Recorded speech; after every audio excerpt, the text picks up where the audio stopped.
everyone, and welcome back to my channel. This is Erica from Confessions of a Homeschooler, and welcome back to another video in my How to Knit series. Today we're going to talk about joining a project in the round. Now this is extremely helpful if you are doing a sweater or sleeves or socks or a hat, anything, a cowl, anything that's going to be knit in a circular fashion. And so it's super easy, but I know when I was first beginning I didn't know how to do it, and so hopefully these tips will help you out.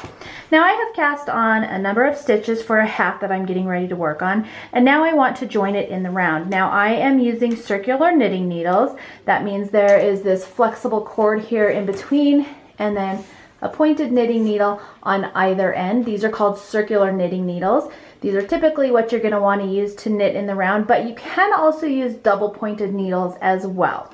So to join in the round, the most important thing is to make sure that your stitches haven't twisted. So hopefully you can see here, but my cast on edge, which is these little V's right here, are all pointing towards the center.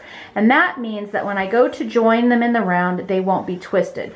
You just want to make sure that these are all straight before you join in the round.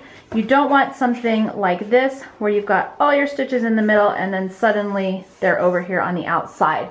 Hopefully you can see that in this video. Okay, so now that we are sure that our stitches are all facing towards the center here, I'm going to take a stitch marker and place it on the needle that has my yarn coming from it. I'm going to just keep my tail out of the way. And then we're just going to go ahead and knit per usual. Now your pattern might say knit or purl, so just follow your pattern. But we're going to knit, and now we have successfully joined in the round, and we're just going to continue on with whatever our pattern is calling for.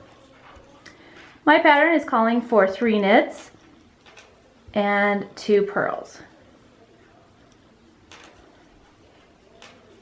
And so at this point I can just continue going knitting around my project, and if you'll notice, it's now joined right here.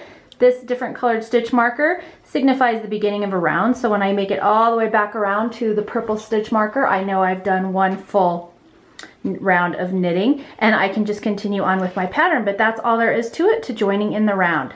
I hope you enjoyed this video tutorial. If you did, please make sure to give me a thumbs up and subscribe. That way I know to keep making these video tutorials for you. Thanks so much for joining me today, and I will see you next time.